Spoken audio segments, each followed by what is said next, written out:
Dear class, welcome to the next lecture of solid state physics. जैसा कि last lecture में हम लोग लोकल फोनॉन मोड्स हम स्टार्ट कर चुके हैं, और पार्ट वन में हमने क्या कुछ कैलकुलेट कर लिया है। हमने एक तो ये दो इक्वेशंस ऑफ मोशंस जो मैंने अभी आपके सामने लिखी हुई हैं ये कैलकुलेट कर चुके हैं, और उसके अलावा इसके अंदर हमने अब u not, u one, u minus one, u not, इन सब डिस्प्लेसमेंट्स की वैल्यूज़ हम निकाल चुके हैं, जो कि आज हमने इन इक्वेशन में पुट करनी है। और उसके बाद असल में हम क्या मालूम करना चाह रहे हैं, frequency of oscillations of elastic waves के अब आपकी लेटर्स किस फ्रीक्वेंसी के साथ मूव करेगी। एक जिसमें क्योंकि हमारे पास हमारी लोकल लेटर्स में क्या हुआ है कि एक इम्प्योरिटी ऐड हो गई है किसी भी वजह से, तो उसका फ्रीक्वेंसी के ऊपर क्या असर पड़ेगा, लेटर्स की फ्रीक्वेंसी के ऊपर जो असर पड़ेगा वो हम फ्रीक्वेंसी कैलकुलेट करने के बाद ही देख सकते हैं। वैसे तो क्योंकि एक लाइटर एलिमेंट इंट्रोड्यूस हुआ था, तो फ्रीक्वेंसी नॉर्मल फ्रीक्वेंसी से परटर्ब फ्रीक्वेंसी बढ़ जाएगी।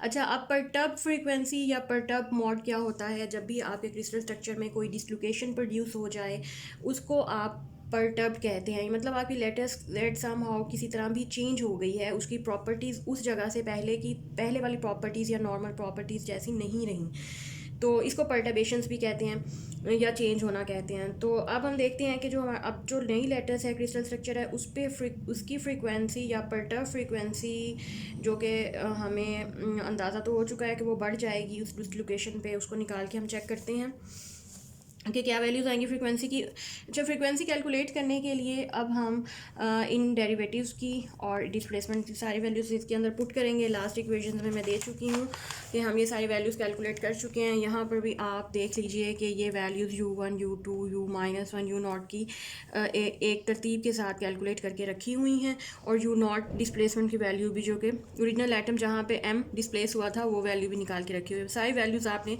पुट करके देखना है, जो चीज़ कैंसिल आउट होती है कैंसिल आउट कर देनी है। सबसे पहले मैं ये इक्वेशन 5.104 में वैल्यूज़ पुट करने लगी हूँ। एक तरफ m तो हमारे पास वैसे ही आ गया, और d2 you not over dt square की वैल्यू अगर मैं ऊपर से पुट करूँ तो ये आ जाती है minus omega square you not exponential minus iota omega T.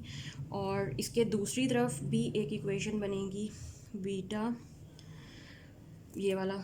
और अब इस ब्रैकेट के अंदर आपने इन सब की वैल्यूज़ इन सब डिस्प्लेसमेंट्स की वैल्यूज़ ऐड करना शुरू कर देनी है। Exponential minus alpha minus exponential of minus alpha minus two, और u not exponential minus iota omega t. अच्छा, ये u not exponential minus iota omega t क्योंकि इन सब डिस्प्लेसमेंट्स के साथ आ रहा है, ठीक है, ये कॉमन बाहर आ गया। और जब आप u1, you minus one, minus two you not की वैल्यूज़ पुट करेंगे तो ये देखिए यहाँ पे यू नॉट की वैल्यू यू नॉट और उसके साथ ये सब बाहर आ गया, और ये सॉल्व होके ये आसानी से ये इक्वेशन बन जाएगी, इसमें कोई इशू नहीं होगा। और अब आप देखिए कि ये टर्म कैंसिल आउट भी हो जाती है, तो हमारे पास एक इक्वेशन, एक तो इस टर्म को आपने कैंसिल आउट कर देना है, और दूसरा इस माइनस को भी आपने या इस तरफ से माइनस कॉमन लेके इसको भी एलिमिनेट कर देना है। तो नेक्स्ट इक्वेशन हमारे पास m ओमेगा स्क्वायर सही है 2 beta 1 plus exponential of minus alpha. अच्छा, अब ये आप देखिए कि ये यहाँ पर ये minus exponential minus alpha minus exponential ये क्या हो जाएगा, minus two exponential minus alpha. तो वो टू और माइनस माइनस कॉमन लेके हमने कटिंग कर दिया, एलिमिनेट कर दिया, टू बाहर आ जाएगा, और यहाँ पे अंदर आपके पास ये वाला टू भी क्योंकि कॉमन जा चुका है और माइनस भी कॉमन हो चुका है, तो ये 1 plus exponential minus alpha equation बच जाएगी। अब यहाँ से आप ओमेगा स्क्वायर की वैल्यू निकाल लीजिए, ये हो जाएगी 2 beta over m 1 plus exponential of minus alpha, और इसको आप कह दीजिए इक्वेशन 5.113। अब हम चलते हैं नेक्स्ट स्टेप की तरफ। नेक्स्ट स्टेप में हमने क्या करना है, 5.105 में हमने सारी वैल्यूज़ पुट करनी है। 5.105 में जब सारी वैल्यूज़ पुट करेंगे उसमें है capital M omega square you not exponential minus iota omega T, और एक्सपोनेंशियल माइनस अल्फ़ा, दूसरी तरफ beta exponential minus two alpha plus 1 plus 2 exponential minus alpha, और कॉमन जो टर्म थी वो एक ही बार बाहर लिख ली है, एक्सपोनेंशियल आयोटा ओमेगा टी। अच्छा, अब इसमें देखेंगे हम कि हम किस तरह से इसको बैलेंस कर सकते हैं। अच्छा, इस इक्वेशन में आप देख लें कि जो चीज़ कैंसिल आउट हो जाती है वो आपने कैंसिल आउट कर देनी है। ये exponential minus iota omega T है, और इसको आपने क्या करना है, दूसरी तरफ ले जाके कैंसिल आउट कर देना है। ये हो जाएगा कैंसिल आउट, मैंने किया हुआ है कि ये मैंने सॉल्व की है अलग भी।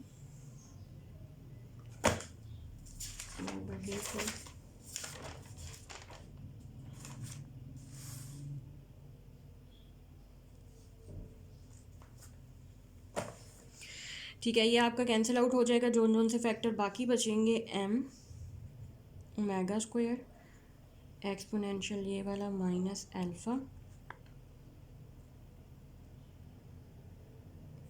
मैं देख लूँ कि d2u1 क्या है।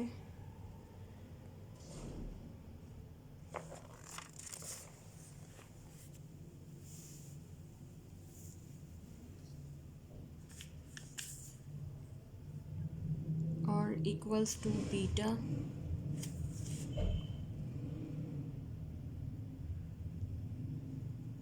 Exponential minus 2 alpha plus 1 plus 2 exponential minus alpha.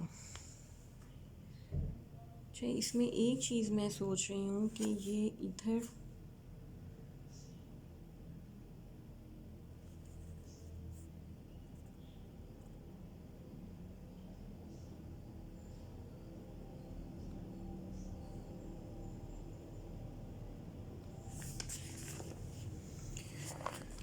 चलें, इसको मैं बाद में देख के, अगर आप लोगों को कन्फ्यूजन होती है और ये नहीं कैंसिल आउट होते तो मैं इसको आपको बाद में देख के करवाऊँगी। अभी हम अपनी कैलकुलेशन बाकी वाली कंटिन्यू करते हैं। अच्छा, ये आपके पास दोनों तरफ से कुछ वैल्यूज़ एलिमिनेट करने के बाद आ जाएगा। बाकी आप m omega square is equal to beta exponential minus alpha plus exponential alpha plus 2। अच्छा, ये वाला जो एक्सपोनेंशियल माइनस अल्फ़ा है जब इधर लेकर जाएंगे आप तो ये एक्सपोनेंशियल प्लस अल्फ़ा हो जाएगा। इसमें जब प्लस करेंगे तो ये माइनस अल्फ़ा, और इसके साथ ऐड करेंगे तो ये टर्म ज़ीरो के ख़त्म हो जाएगी और सिर्फ 2 बचेगा, और एक ऐड ये 1 के साथ मल्टीप्लाई करेंगे तो ये टर्म आ जाएगी। ठीक है, यहाँ तक तो क्लियर हो जाता है। सिर्फ मुझे एक ये पॉइंट है थोड़ा सा इसको डिस्कस करने वाला कि इसको कैसे एलिमिनेट किया है, क्योंकि एक तरफ माइनस आयोटा ओमेगा टी और दूसरी तरफ प्लस आयोटा ओमेगा टी है।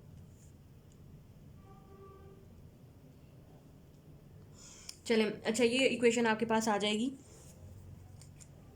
और इसके बाद हम इसको मज़ीद अगर सिंप्लीफाई करें तो ये आ जाएगा m omega square beta exponential minus alpha plus exponential plus alpha और प्लस 2। यहाँ से हम ओमेगा स्क्वायर की एक वैल्यू निकाल लेंगे, ये हो जाएगा beta over capital M exponential minus alpha plus exponential alpha plus 2। अच्छा, एक ओमेगा स्क्वायर ये है और ये वाली इक्वेशन होगी 5.114। एक इक्वेशन 5.114 में ओमेगा स्क्वायर की वैल्यू आपने निकाली है एक पॉइंट मतलब कैपिटल M के लिए, और दूसरे एटम के लिए आपने 5.113 ओमेगा स्क्वायर। ये लेटर्स उसी सूरत में कंसिस्टेंट और इक्विलिब्रियम में हो सकती है अगर ये दोनों फ्रीक्वेंसीज बराबर रहेंगी तो। ठीक है, तो इस पोजीशन पे हम इनको बराबर पुट करते हैं दोनों इक्वेशंस को।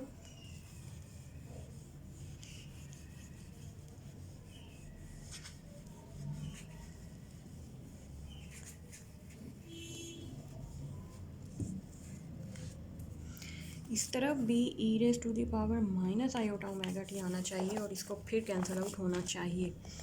लेट मी, ये किसके बराबर है?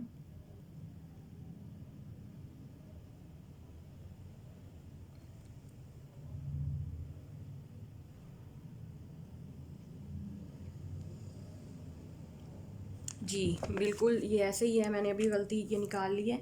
इधर भी माइनस आयोटा ओमेगा टी है। ठीक है, ये बुक में मेरा ख्याल है वो लिखना भूल गया, तो यहाँ से फिर अब ये कैंसिल आउट हो जाएंगे। चलिए ये हो गया मसला हल। और अब हमने क्या करना है, दोनों मेगा स्क्वायर फ्रीक्वेंसीज़ को बराबर पुट करना है for the equilibrium of the lattice. ये भी मैं अब इरेज कर देती हूँ। और अब हमारी नेक्स्ट इक्वेशन दोनों मेगा स्क्वायर की वैल्यूज़ को बराबर पुट करने के बाद बनेंगी। एक में है 2 beta over m 1 plus exponential minus alpha, दूसरी तरफ है beta over m exponential minus alpha plus exponential alpha और प्लस 2। ये दो इक्वेशंस हमने इक्वेट कर लिए, दोनों फ्रीक्वेंसीज़ की वैल्यूज़ थी, ठीक है। अच्छा, अब आपने क्या करना है, सब्ट्रैक्टिंग 1 फ्रॉम बोथ साइड्स, -1 कर देना है ऑन बोथ साइड। तो ये क्या हो जाएगा, बल्कि इससे पहले एक स्टेप कर लें, इसको थोड़ा सा सिंप्लीफाई कर लेते हैं। ये 2m ओवर m इधर कर लें, बीटा से बीटा कैंसिल हो जाएगा। और इस एक्सपोनेंशियल अल्फ़ा वाली, अल्फ़ा क्योंकि हम अननोन है, हमारे पास इसकी वैल्यू नहीं है, तो अल्फ़ा वाली सारी टर्म को आप दूसरी तरफ कर लीजिए। ये आ जाएगा exponential minus alpha plus exponential plus alpha plus 2 और divided by 1 plus exponential minus alpha. और यहाँ से ये, अब आप इसमें दोनों तरफ से -1 और इधर से भी -1 सब्ट्रैक्ट कर दें। सब्ट्रैक्ट करने के बाद हम क्या करेंगे, एलसीएम लेंगे। इसका एलसीएम लेंगे तो ये हमारे पास आ जाएगा 2m minus m divided by m, और इसका भी हम एलसीएम लेंगे तो ये सिंप्लीफाई हो जाएगा। अब देखें 1 प्लस एक्सपोनेंशियल माइनस अल्फ़ा, ये एलसीएम आ गया, ये टर्म वैसे ही आ जाएगी, exponential minus alpha plus exponent alpha plus 2 और माइनस के साथ ये term -1 minus exponential minus alpha. अच्छा, अब इसमें देखिए कि 2 माइनस 1 1 हो जाएगा, और ये एक्सपोनेंशियल माइनस अल्फ़ा इस एक्सपोनेंशियल माइनस अल्फ़ा के साथ कैंसिल हो जाएगा, और ये आपके पास रह जाएगा 1 प्लस ये वाला एक्सपोनेंशियल अल्फ़ा, और नीचे हो जाएगा 1 plus 2m minus m over m। Okay, इसके बाद अब आप इसको क्रॉस मल्टीप्लाई कर लें, यह आ जाएगा 2m minus m 1 plus exponential minus alpha और m 1 plus exponential plus alpha. चलिए जी, अब इसमें हम क्या कर सकते हैं। अच्छा, इसने अब ये किया है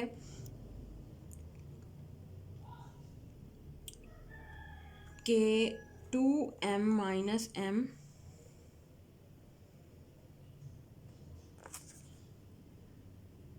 ओवर एक्सपोनेंशियल अल्फ़ा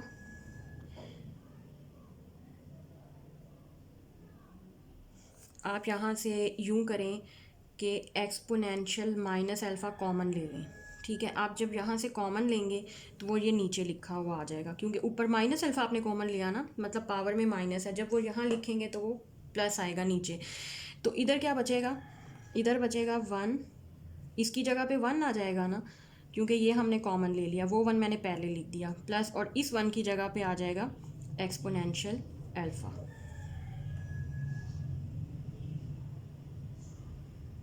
क्लियर हो गई बात, ठीक है। मतलब कॉमन लेके मैंने नीचे लिख लिया और मैंने कोई भी इसमें चेंज नहीं किया। दूसरी तरफ हो जाएगा 1 प्लस एक्सपोनेंशियल अल्फ़ा, लेकिन इसका ये फ़ायदा होगा कि अब ये टर्म इस टर्म से कैंसिल आउट हो जाएगी, और बाकी आपके पास बचेगा 1 over exponential alpha equals to m over 2m minus m।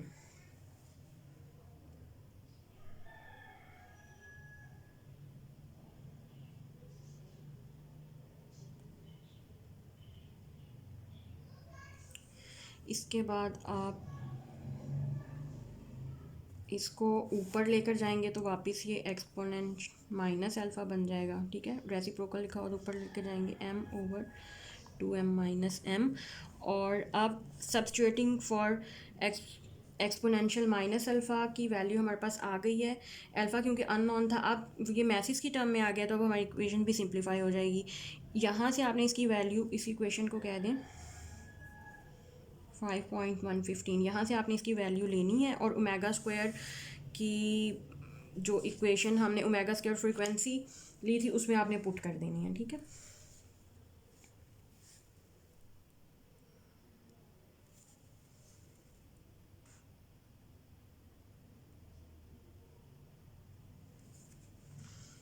यहाँ से कॉमन आएगा 1/,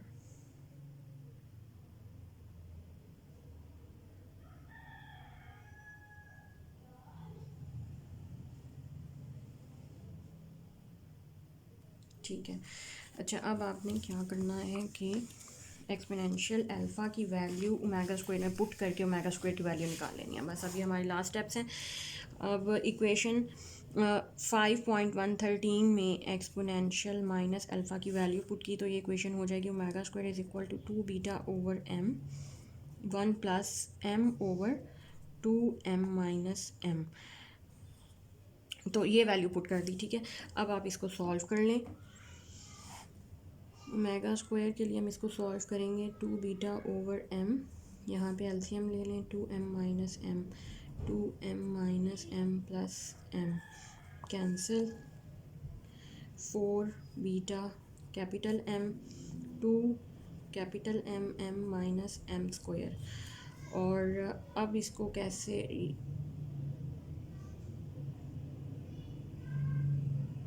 लिख सकते हैं, 4 बीटा और ये नीचे से कॉमन ले लें एक m। अच्छा, अब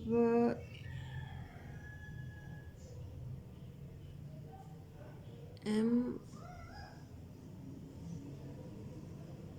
ऊपर आएगा हमारे पास 2 beta over m 2m over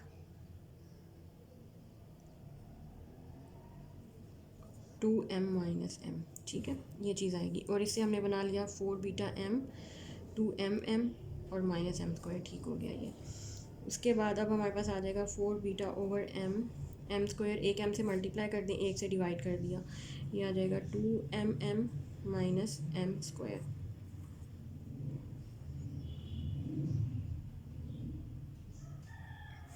और इसके बाद लेट्स सपोज ओमेगा स्क्वायर है इस तरफ, ये 4 बीटा ओवर m को मैं लिख देती हूँ ओमेगा स्क्वायर मैक्सिमम, ये मैक्सिमम वैल्यू फ्रीक्वेंसी है, omega square divided by 2mm minus m square. अच्छा, ये अभी हम निकालते हैं कि ये मैक्सिमम वैल्यू फ्रीक्वेंसी कहाँ पर आएगी हमारे पास।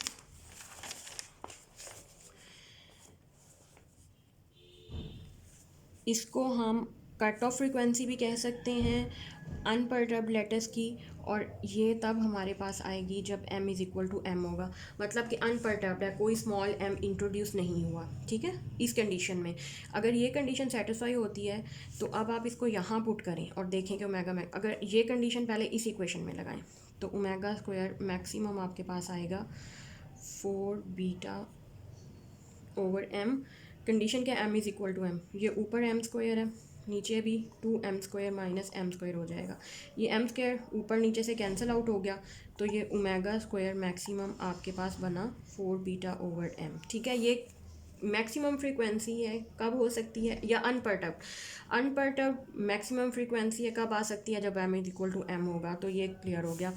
अच्छा, अब अगर ये मैक्सिमम है तो इसको मैं वापस इस इक्वेशन में पुट करती हूँ और ओमेगा स्क्वायर कैलकुलेट करती हूँ, तो ओमेगा स्क्वायर मेरे पास आ जाएगा ये 4 beta over m omega maximum का स्क्वायर और 7 m square over 2mm minus m square, ठीक है। अच्छा, इसमें हमने एक और कंडीशन पुट करनी है फॉर अगर आपके पास m जो आप पर्टर्बेशन या हाइड्रोजन एटम जो इंट्रोड्यूस हुआ था वो मैस वेरी लेस देन है m से, अगर ये m से बहुत लेस है तो अब देखिए कि क्या बनेगा, ओमेगा स्क्वायर मैक्सिमम वैसे आ जाएगा, अगर ये बहुत लेस है तो स्क्वायर तो और ही छोटा होगा, यहाँ पे हम इसको इग्नोर कर देंगे या ज़ीरो पुट कर देंगे, तो ये m से m कैंसिल, तो ये आपके पास आ जाएगा m ओवर 2m, ये फ़ाइनल फ्रीक्वेंसी आपके पास आ जाती है लेटेस्ट की। ये किस कंडीशन में, अगर m is very very less than m, तो तब आपके पास ये फ्रीक्वेंसीज। अब अपने दोनों फ्रीक्वेंसीज नोट कर लिए, मैक्सिमम भी ये भी। अच्छा, अब इन फ्रीक्वेंसीज़ को अगर ऑब्ज़र्व करें तो हम कुछ रिजल्ट्स निकाल सकते हैं। एक तो ये कि वो जो हमें नज़र भी आ रहा था कि क्रिस्टल स्ट्रक्चर की फ्रीक्वेंसी चेंज होगी, ठीक है, किस वजह से, इस डिसलोकेशन की वजह से फ्रीक्वेंसी चेंज हो जाएगी, पहला रिज़ल्ट। दूसरा रिज़ल्ट ये है फ्यू वाइब्रेशनल स्टेट्स अपीयर, कुछ ऐसी स्टेट्स भी, ये आखिरी बात तो थोड़ा सा रह गया।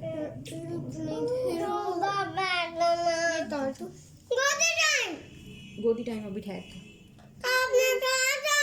अच्छा चलो आ जाओ। अच्छा इस लास्ट लाइन है। अच्छा, एक तो रिज़ल्ट ये है कि फ्रीक्वेंसीज चेंज होगी, और सेकंड रिज़ल्ट ये है कि जो हमारे पास दो ब्रांचेज आई थी, हमने पीछे दो ब्रांचेस कैलकुलेट की थी, एक एनर्जी गैप आया था, आप लोगों को याद होगा, इस तरह करके और इस तरह करके। एक हमारे पास दो ब्रांचेस थी, अकूस्टिकल ब्रांच और ऑप्टिकल ब्रांच, और इनके दरमियान में एक एनर्जी गैप था, ठीक है।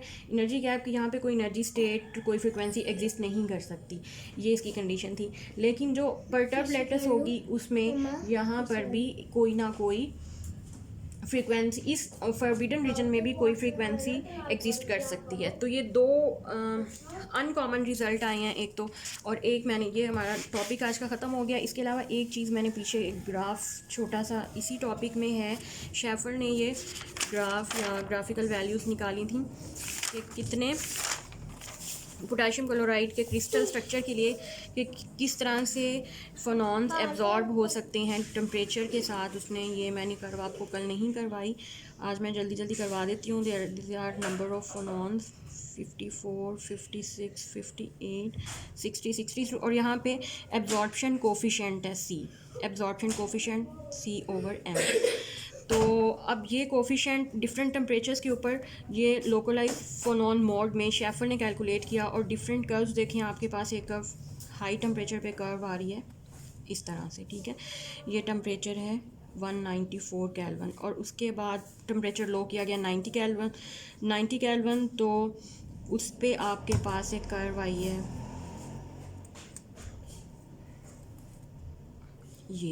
ये किस टेम्परेचर पे है, 90 केल्विन पे। और अगर इस टेम्परेचर को मज़ीद लो किया जाए तो ये कर्व कुछ आपके पास इस तरह से आ जाती है, और ये आती है T=57 केल्विन पे। और ये कर्व्स हमें, अब अगर इनका कंपैरिजन किया जाए तो आप देखेंगे कि जैसे जैसे टेम्परेचर ड्रॉप हो रहा है एब्जॉर्प्शन कोफिशिएंट बढ़ता जा रहा है, ठीक है।